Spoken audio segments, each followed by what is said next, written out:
नमस्कार, मैं डॉक्टर रश्मि Chaturvedi, associate professor, Hindi विभाग, महिला महाविद्यालय, किदवई नगर, कानपुर।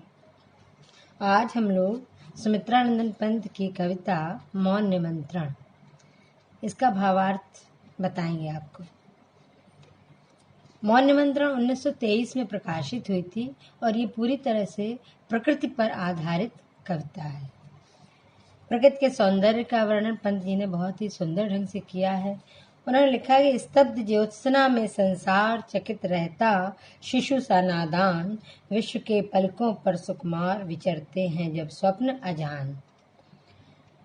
कवि कहता है कि संसार जब शिशु के समान, एक नादान शिशु के समान प्रकृति के सौंदर्य से जब प्रभावित रहता है, चकित रहता है जैसे कोई शिशु चकित रहता है, किससे? संसार के सौंदर्य से। यहाँ पर कवि ने रात्रि का वर्णन किया है और रात्रि में भी ज्योत्सना यानी चांदनी का वर्णन किया है, चांदनी रात का वर्णन है। और उसमें नीरव अर्थात शांत वातावरण का वर्णन किया गया है। और वो कहते हैं कि जब शिशु के समान संसार चकित रहता है प्रकृति के सौंदर्य को देखकर, और विश्व के पलकों पर सुकुमार विचरते हैं जब स्वप्न अजान, और जब मनुष्य के मस्तिष्क में, पलकों में उसके विभिन्न प्रकार के स्वप्न विचरण करते रहते हैं, उससे जुड़े हुए स्वप्न विचरण करते रहते हैं। सुकुमार यानी कोमल स्वप्न विचरण करते रहते हैं और मनुष्य शिशु के समान चकित रहता है, तब प्रकृति न जाने नक्षत्रों से कौन निमंत्रण देता मुझको मौन। तब कवि कहता है कि एक अध्यात्म शक्ति है, अज्ञात शक्ति है एक, जो मुझे अपनी ओर आकर्षित करती है। वो कहता है कि न जाने नक्षत्रों से कौन, यानी आकाश के नक्षत्र यानी जो तारे हैं, सितारे चमक रहे हैं आकाश की तरफ, निमंत्रण देता मुझको मौन। उस चांदनी रात में वो जो सितारे चमक रहे हैं, वो तारे ही मुझे ऐसा लगता है मानो आमंत्रित कर रहे हो, अपनी ओर आकर्षित कर रहे हो। आगे कहता है कवि कि सघन मेघों का भीमाकाश गरजता है जब तमसा कार, दीर्घ भरता समीर निश्वास, प्रखर झरती जब पावस धार। यहाँ कवि ने पावस धार यानी यहाँ पर वर्षा काल का वर्णन किया है। पावस यानी वर्षा ऋतु में कवि कहता है कि सघन मेघों का भीमाकाश, जब बड़े विस्तृत आकाश में सघन मेघ यानी बहुत ही ज्यादा काले मेघ गर्जना करते हैं। गरजता है जब तमसाकार, जब बहुत से बादल गर्जना करते हैं, गर्जन करते हैं। तमसाकार माने अंधकार के वातावरण में यानी रात्रि में। दीर्घ भरता समीर निश्वास, और समीर यानी हवा जो है दीर्घ सांसें लेती है, यानी बहुत तेज हवाएं चलती हैं। प्रखर झरती जब पावस धार, और ऐसे में प्रखर झरती पावस धार, पावस यानी वर्षा की झड़ी लगी होती है, निरंतर तीव्र गति से बारिश हो रही होती है। तो ऐसे में क्या लगता है कवि को कि न जाने तपक तड़ित में कौन मुझे इंगित करता तब मौन। तो ऐसे में न जाने कौन जो है कवि को अपनी ओर आकर्षित करता है। किस तरह से? उन बादलों के बीच में जब बिजली चमकती है, तो वो बिजली का चमकना कवि को आकर्षित करता है। तो कवि को ऐसा लगता है कि न जाने मौन ही रहकर मुझे कौन अपनी ओर आकर्षित कर रहा है, मुझे अपनी ओर बुला रहा है, मुझे मौन निमंत्रण दे रहा है। यहाँ कविता का जो शीर्षक है वो भी सार्थक हो रहा है। देखिए आगे, देख वसुधा का यौवन भार, गूंज उठता है जब मधुमास यानी यहाँ पर मधुमास अर्थात बसंत, यानी वसंत का वर्णन करते हुए कवि कह रहा है कि देख वसुधा का यौवन भार। वसुधा यानी पृथ्वी का बसंत है, पृथ्वी का यौवन क्या है? बसंत काल, यानी वसंत के समय जब पृथ्वी पर चारों तरफ हरियाली छाई होती है और सब सुगंधित पुष्प वगैरह निकले होते हैं, प्रकृति का सौंदर्य बिखरा होता है, तब जो विदुर लोग हैं, विदुर यानी विदुर उरके से मृदु उद्गार, जो विदुर व्यक्ति है यानी जिसके प्रियतम साथ नहीं है या प्रियतमा साथ नहीं है, ऐसे दुखी मन के लोग विदुर उरके से मृदु उद्गार, उनके भी हृदय के कोमल जो विचार है वो गीतों में खिल पड़ते हैं। कुसुम जब खुले खुल पड़ते सोच्छ्वास। जिस तरह से फूल एक श्वास लेकर उच्छ्वास लेकर श्वास लेकर जिस तरह से खिल उठता है, इस तरह से दुखी मन में भी गीत का प्रज्वलन होता है, गीत का उद्गार अव्यक्त होता है। न जाने सौरभ के मिस्कौन। तो ऐसे वातावरण में जब बसंत चारों तरफ छाया हुआ है, चारों तरफ फूल खिले हुए हैं, तो ऐसे वातावरण में न जाने सौरभ के मिस्कौन, कवि कहता है कि इस तरह के वातावरण में न जाने कौन मुझे जो है सौरभ माने सुगंध के बहाने मुझे अपनी ओर आकर्षित करता है, अपनी ओर बुलाता है, संदेशा मुझे भेजता मौन। जो सुगंध आती है उन फूलों से निकली हुई जो बसंत ऋतु के फूलों जो बसंत ऋतु के फूलों से जो सुगंध आती है, वो सुगंध ऐसी लगती है जैसे मानो किसी अज्ञात शक्ति ने मुझे संदेशा भेजा हो, अपनी ओर आकर्षित करती है वो सुगंध। और वो अज्ञात शक्ति कौन है? ये अज्ञात शक्ति है रहस्य यानी ईश्वर ब्रह्म की शक्ति है, जो जीव को हमेशा अपनी ओर आकर्षित करती है। आगे देखिए नेक्स्ट स्टैंजा। क्षुब्ध जल शिखरों को जब बात, सिंधु में मचकर फेनाकार, बुलबुलों का व्याकुल संसार, बना बिथुरा देती अज्ञात। अब देखिए यहाँ जो है कवि ने जल शिखर की बात की है, यानी सिंधु यानी समुद्र का वर्णन किया है। ये भी एक प्रकृति का माध्यम है, प्रकृति का सौंदर्य है, स्वरूप समुद्र में भी सौंदर्य है। तो क्षुब्ध जल शिखरों का जब बात माने हवा, शुद्ध जल शिखरों को जब बात, सिंधु में मचकर फेनाकार। जब सिंधु में यानी सागर में जब हवा की तीव्रता इतनी ज्यादा बढ़ जाती है कि जल शिखर बन जाते हैं, यानी ज्वार उठने लगता है समुद्र में। और फेनाकार, सिंधु में मचकर फेनाकार, और उसमें फेने भी आने लगते हैं। तब बुलबुलों का व्याकुल संसार, तब बुलबुले उत्पन्न हो जाते हैं। तो कह रहा है कवि कि बुलबुलों का व्याकुल संसार बना बिथुरा देती अज्ञात। तो न जाने कौन जो है बुलबुलों का व्याकुल संसार, वो जो समुद्र में हवा से बुलबुले उठे, फेनाकार उठा और फेने उठे, उससे बुलबुले बने, तो वो व्याकुल हो जाते हैं बुलबुले। क्योंकि वो हवा जो है अज्ञात रूप से उन बुलबुलों को बिथुरा देती है, यानी बिखेर देती है।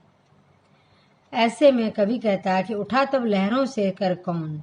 तो जब वो बुलबुले बनते हैं और टूटते जाते हैं, तब ऐसी स्थिति में कवि को ऐसा लगता है कि तब उन लहरों, सागर की लहरों से कोई कर माने अपना हाथ उठाकर मुझे अपनी ओर बुलाता है, निमंत्रित करता है। वो मुझे मौन निमंत्रण देता है। आगे देखिए। स्वर्ण सुख श्री सौरभ में भोर, विश्व को देती है जब बोर। कवि कहता है कि स्वर्ण सुख श्री, यहाँ पर प्रभात काल का वर्णन है, सुबह का समय का वर्णन है। कवि कहता है कि स्वर्ण सुख श्री सौरभ में भोर के टाइम में, समय में, प्रभात काल में जो सूर्य की रश्मियां खिली होती हैं, वो स्वर्णिम रश्मियां सुख श्री और सौरभ से युक्त संसार को, संपूर्ण संसार को उसमें डुबो देती हैं। यानी संपूर्ण विश्व में प्रभात काल में स्वर्णिम सूर्य की रश्मियां सुख श्री समृद्धि और सुगंध से के वातावरण को बना देती हैं। ऐसे वातावरण में क्या होता है? वेहग कुल की कल का कुल कंठ हिलोर, मिला देती भू नभ के छोर। ऐसी स्थिति में विहग कुल यानी बहुत सारे पक्षी, खग कुल जिसको कह सकते हैं, कल कंठ हिलोर, उनकी जो है उनकी जो आवाज है, सुंदर आवाज है, वो आवाज जो है संपूर्ण मिला देती भू नभ के छोर। भू नभ यानी पृथ्वी और आकाश, भू माने पृथ्वी, नभ माने आकाश, पृथ्वी और आकाश के छोरों को एक कर देती है। यानी इतनी तीव्रता से पक्षी कलरव करते हैं कि सभी वातावरणों में सौंदर्य ही सौंदर्य दिखाई देता है। ऐसी स्थिति में कवि कहता है कि न जाने अलस पलक दल कौन, खोल देता तब मेरे मौन। कवि कह रहा है कि न जाने कौन जो है मेरी अलसाई हुई पलकों को, अलस पलक, अलस माने अलसाई, अलसाई हुई पलकों को, अलसाई क्यों? क्योंकि वो सो के अभी नहीं उठे हैं, तो अलसाई हुई पलकों को चुपचाप ही खोल देता है। न जाने अलस पलक दल कौन, खोल देता तब मेरे मौन, मौन रहकर भी जो है कोई मेरे पलकों को खोल देता है। यानी सुबह का समय है तो हमें जल्दी ही उठा देता है। कौन? खगकुल का कलरव। तुमुल तम में जब एकाकार, ऊँघता एक साथ संसार। अब देखिए रात्रि का वर्णन फिर कर रहा है कवि, और वो कहता है कि तुमुल तम में जब एकाकार, ऊँघता एक साथ संसार। तुमुल, तुमुल माने सघन, घना, तम माने अंधकार। जब घना अंधकार एकाकार हो जाता है, यानी इतना घनघोर अंधेरा छा जाता है रात्रि में, काली रात जिसको कहते हैं, अमावस्या की रात्रि। ऐसी अमावस्या वाली रात्रि में जब सारा संसार ऊँघता एक साथ संसार, जब सारा संसार सोया हुआ होता है और भीरू झींगुर कुल की झनकार, कपा देती तंद्रा के तार। और झींगुर, झींगुर एक ऐसा जीव होता है जो छन छन करता रहता है, झनकार, उसकी झनकार बड़े ही रात्रि के अंधकार में वातावरण में हमको एकांत शांत वातावरण में सुनाई दे सकती है। तो ऐसे वातावरण में जो झींगुर कुल की झनकार है वो हमारे तंद्रा अवस्था में, जो हमें नींद आई भी होती है और हम कुछ थोड़े जगे भी होते हैं, ऐसी स्थिति में हमारे तंद्रा के तारों को वो जगा देती है झींगुर की आवाज़। तब कवि कहता है कि न जाने खद्योतों से कौन, मुझे पथ दिखलाता तब मौन। तो कवि कह रहा है कि रात्रि का इतनी भयानक घनघोर रात्रि है, इस घनघोर रात्रि में खद्योत, खद्योत माने जुगनू, जुगनू जो है, न जाने कौन से जुगनू जो है आकर मेरा पथ प्रशस्त करते हैं। यानी जो अज्ञात सत्ता है उसके पास जाने का मार्ग हमें वो जुगनू दिखाते हैं। मुझे पथ दिखलाता तब मौन, मौन ही मुझे मार्ग दिखाते हैं, मेरा मार्ग प्रशस्त करते हैं। आगे देखिए, कनक छाया में जब की सकाल, खोलती कलिका उर के द्वार, सुरभि पीड़ित मदकों के बाल, तड़प बन जाते हैं गुंजार। अब कनक छाया का मतलब यहाँ पर है सुंदर स्वर्णिम प्रभात का काल, जो सुबह का काल है, प्रभात का काल है। उस काल में देखिए कह रहा है कवि कि कनक छाया में जब की सकाल, खोलती कलिका उर के द्वार। जब कलियां जो हैं अपना हृदय खोलती हैं, यानी कलियां जब खिलने लगती हैं, फूल बनने लगता है। और कनक छाया, कनक माने स्वर्ण, स्वर्ण की, सूर्य की जो छाया है वो सभी जगह प्रकृति में फैल जाती है, और जब फैल जाती है प्रकृति में तो कलियां उनके द्वार खोल देती हैं, यानी वो फूल खिलने लगते हैं। और सुरभि पीड़ित, और जब फूल खिलने लगते हैं तो उनकी जो सुगंध फैलती है उनसे पीड़ित होकर मधुपों के बाल, छोटे छोटे मधुप, मधुप यानी भंवरे जो है, तड़प बन जाते हैं गुंजार, तड़प कर जो है गुंजारमान होने लगते हैं। न जाने ढुलक ओस में कौन। और ऐसी स्थिति में कवि कहता है कि न जाने ढुलक ओस में कौन, खींच लेता मेरे द्रग मौन। ऐसी स्थिति में न जाने कौन जो है ढुलक ओस, यानी ओस की जो बूंद है जो किसी फूल या पत्ती पर पड़ी हुई है, वो ओस की बूंद ढुलक जाती है। सूर्य की रश्मि निकलने पर वो जल में परिवर्तित हो जाती है और वो ढुलक जाता है जल। तो जो ढुलकना है जल का, ओस की बूंद का, वो कवि के नेत्रों को प्रभावित करता है, आकर्षित करता है, खींच लेता मेरे दृग मौन। मौन ही, मौन रहकर ही कवि को वो प्रभावित करता है, अपनी ओर आकर्षित करता है और वो उसको मौन निमंत्रण देता है। बिछा कार्यों का गुरुतर भार, दिवस को दे सुवर्ण अवसान। अब ऐसे में देखिए कवि का अंतिम पैरा है ये। कवि कह रहा है कि बिछा कार्यों का गुरुतर भार, दिवस को दे स्वर्ण अवसान, शून्य शैया में श्रमित अपार, जुड़ाती जब मैं आकुल प्राण। कवि कह रहा है कि मैं स्वयं ही जब दिन भर कार्य करता हूँ, दिवस को दे स्वर्ण अवसान, यानी पूरे दिन में कार्य करने पर बिछा कार्यों का गुरुतर भार, कार्यों के बोझ से दब गया, यानी कार्यों के बोझ से दब कर जब दिन भर काम किया तो जब दिवस का अवसान हुआ यानी शाम हो गई तो शून्य शैया में श्रमित अपार, बहुत ज्यादा थकान के बाद शैया में जाकर कवि हो या कोई भी मनुष्य हो वो जाकर विश्राम करते हैं। तो जुड़ाती जब मैं आकुल प्राण, यानी अपने प्राणों को मैं आराम देता हूँ, तो न जाने मुझे स्वप्न में कौन, और जैसे ही आराम देता हूँ यानी हल्की निद्रा आने लगती है, तो ऐसे में जब निद्रा आने लगती है तो स्वप्न भी आने लगते हैं। तो स्वप्न लोक में न जाने उस मुझे स्वप्न में कौन, फिर आता छाया जग में मौन। मुझे स्वप्न में न जाने कौन, संपूर्ण छाया जग में, संपूर्ण स्वप्न लोक में मेरा हाथ पकड़कर कोई मुझे सपने दिखाता रहता है, जैसे मुझे कोई ले जाता हो। तो ये भी कवि का जो है एक तरह से कहना चाहिए निमंत्रण है, मौन निमंत्रण है अज्ञात सत्ता का, जो प्रकृति के माध्यम से कवि को आकर्षित कर रही है। अंतिम पैराग्राफ है, देखिए, न जाने कौन अये द्युतिमान, जान मुझको अबोध अज्ञान। अब कवि कह रहे हैं, सुमित्रानंद पंत जी कह रहे हैं कि न जाने कौन अये द्युतिमान, द्युतिमान यानी प्रकाश युक्त, हे प्रकाश युक्त छवि वाले, आप कौन हैं ये हम नहीं जानते हैं। यानी वो अज्ञात सत्ता को संबोधित कर रहे हैं। अज्ञात सत्ता को संबोधित करते हुए कवि कह रहा है कि आप कौन हैं, इस प्रकाश युक्त छवि वाले व्यक्ति आप कौन हैं, हम आपको नहीं जानते हैं। जान मुझको अबोध अज्ञान, और आप मुझे जो है अबोध, यानी अबोध माने जिसको बोध ना हो, अज्ञानी, और अज्ञानी समझकर मुझे सुझाते हो तुम पथ अनजान, फूंक देते छिद्रों में गान।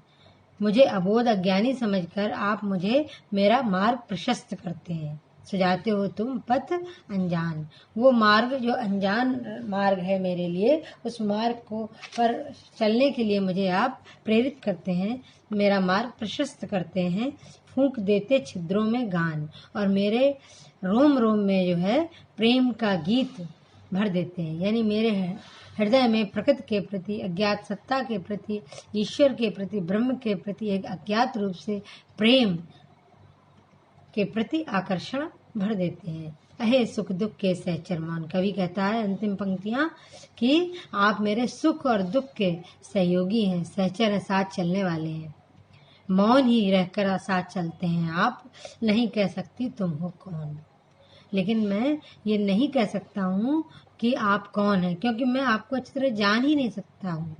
अभी तक मैं नहीं जान सका हूँ कि आप कौन हैं, लेकिन आप जो है मेरे सुख और दुख के सहचर हैं, साथ चलने वाले हैं। यानी ये केवल ब्रह्म ही कर सकता है जो सुख और दुख में साथ चले, मनुष्य की तो क्षमता नहीं। इस तरह से ये कविता एक रहस्यवादी कविता है। कवि का केवल इतना ही उद्देश्य है कि मौन निमंत्रण कविता में कवि कहता है कि बिना कोई आवाज दिए हुए मौन रहकर ही प्रकृति के माध्यम से ईश्वर जीव को, ब्रह्म जीव को जो है अपनी ओर आकर्षित करता है, अपनी ओर बुलाता है। और ये ब्रह्म की जो सत्ता है वो बहुत अत्यंत रहस्यवादी सत्ता है, और इसमें हमें तो इस तरह से कविता समाप्त हुई। Thank you.